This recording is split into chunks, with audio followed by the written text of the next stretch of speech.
Baik, Assalamualaikum warahmatullahi wabarakatuh.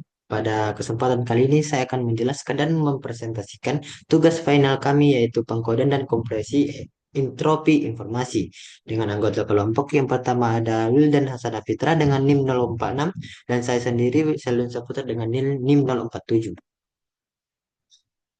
Sebelum itu pertama-tama saya akan menjelaskan teori dari data dan informasi itu sendiri, di mana data adalah kumpulan fakta atau angka mentah yang belum diolah, di mana data bisa berupa angka, teks, gambar, atau sinyal yang diperoleh dari pengamatan, pengukuran, atau eksperimen.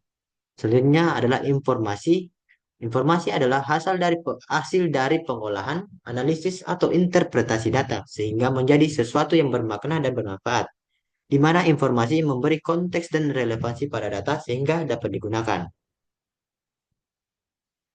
Selanjutnya yaitu kualitas dari informasi itu sendiri, di mana yang pertama ada akurasi, di mana informasi harus bebas dari kesalahan-kesalahan dan tidak menyesatkan, di mana informasi tersebut harus valid dan benar adanya dan tidak mengandung berita hoax yang ada di dalamnya. Yang kedua yaitu adalah delivery, di mana informasi tersebut mempunyai manfaat untuk pemakainya, di mana relevansi informasi untuk tiap-tiap individu berbeda bergantung pada yang membutuhkannya. Dan yang ketiga yaitu timelines, di mana informasi yang datang pada si penerima tidak boleh terlambat.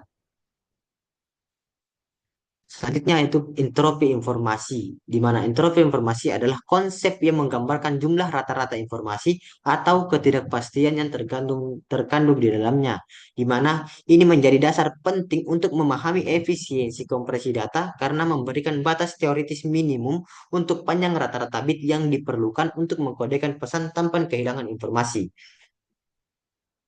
Jadi konsep dasarnya yang rumus untuk menghitung entropi informasi di mana Hx sama dengan min sigma I sama dengan 1 sampai dengan N, di mana dikali PXI dikali log 2 PXI, di mana Hx adalah entropi atau rata-rata bit per simbol, PXI adalah probabilitas kemunculan simbol, dan log 2 PXI adalah panjang bit optimal untuk simbol.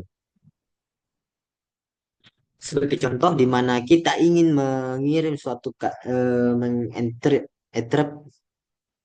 di mana kita akan menghitung kata ayam, di mana kata ayam ini memiliki 4 simbol yaitu A, Y, A, dan M, di mana frekuensi kemunculannya, di mana simbol A itu muncul 2 kali sehingga probabilitas kemunculannya yaitu 0,5, dan Y itu 1 kali sehingga 0,25, dan M itu 1 kali juga 0,25. Dari 4 simbol tersebut terdapat 3 frekuensi sehingga rumus untuk menghitungnya yaitu Hx sama dengan min PA kali log 2 PA plus PY dikali log 2 PY dan plus PM dikali log 2 PM. Di mana yang pertama itu akan dihitung log 2-nya untuk setiap probabilitas. Di mana di sini terdapat 2 probabilitas yaitu 0,5 dan 0,25. Untuk log 2 0,5 itu min 1 dan log 2 min 2 log 2 0,25 itu adalah min 2. Terus log tersebut akan dikalikan dengan probabilitasnya masing-masing, di mana PA dikali log PA yaitu 0,5 dikali min 1 sama dengan min 0,5. PY dikali log 2 PY, di mana 0,25 dikali min 2 sama dengan min 0,5, dan PM yaitu PM dikali log 2 PM sama dengan 0,25 dikali min 2 sama dengan min 0,5. Terus hasil tersebut akan dijumlahkan sehingga untuk mendapatkan nilai entropinya, di mana min dikali min 0,5 dikurang min 0,5 dikurang min 0,5 sehingga menghasilkan 1,5 bit per simbol, di mana eh, hasil ini adalah rata-rata jumlah bit yang diperlukan untuk mengkodekan setiap simbol dalam kata ayam, yaitu 1,5 bit per simbolnya. Untuk selanjutnya akan dijelaskan oleh teman saya.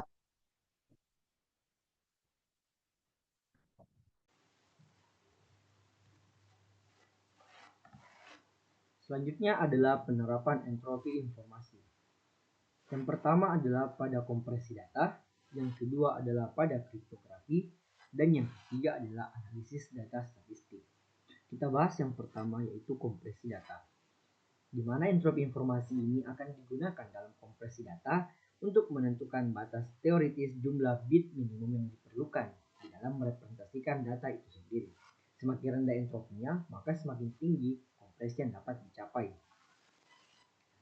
Sebagai contoh, misalkan kita memiliki dataset simbol-simbol ABCD dengan probabilitas masing-masing, yaitu PA 0,4, PB 0,3, PC 0,2, dan PD 0,1.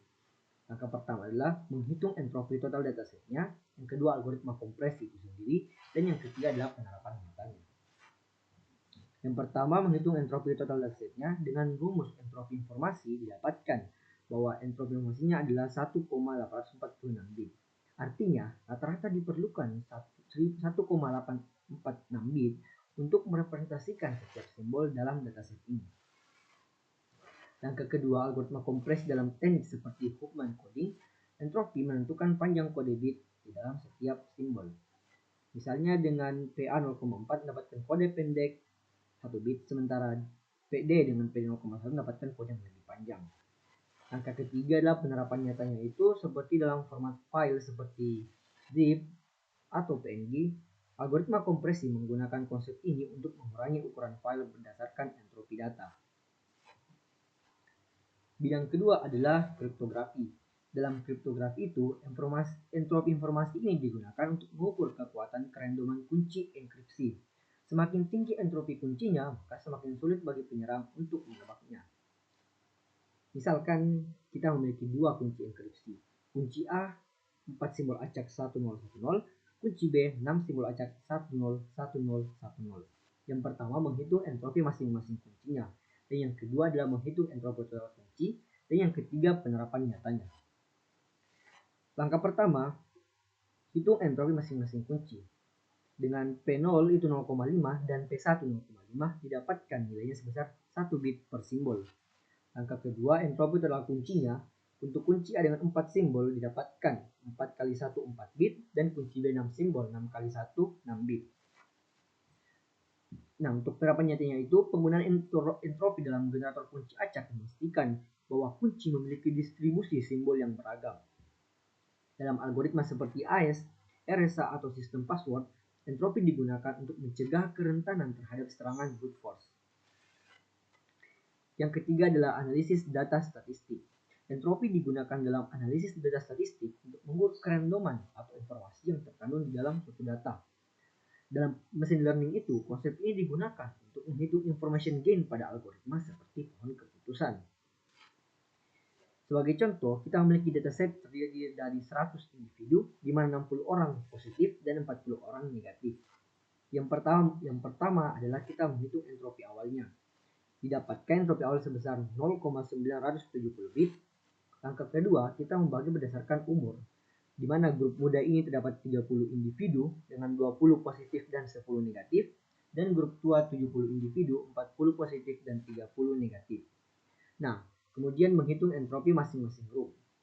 Grup muda didapatkan 0,918 bit dan grup tua didapatkan 0,988 bit. Langkah ketiga, menghitung information gain-nya. Entropi awal dikurang total dari entropi muda ditambah entropi tua, di mana dapatkan information gain-nya sebesar 0,03 bit. Untuk interpretasinya sendiri, information gain ini membantu menentukan atribut terbaik untuk membagi data, yaitu atribut dengan gain terbesar. Untuk penerapan nyatanya itu, pohon keputusan digunakan dalam algoritma seperti ID3 dan C45 untuk memilih atribut yang paling informatif. Nah, dalam bidang analisis data digunakan untuk memahami distribusi data dan mengidentifikasi pola-pola tertentu. Terima kasih. Assalamualaikum warahmatullahi wabarakatuh.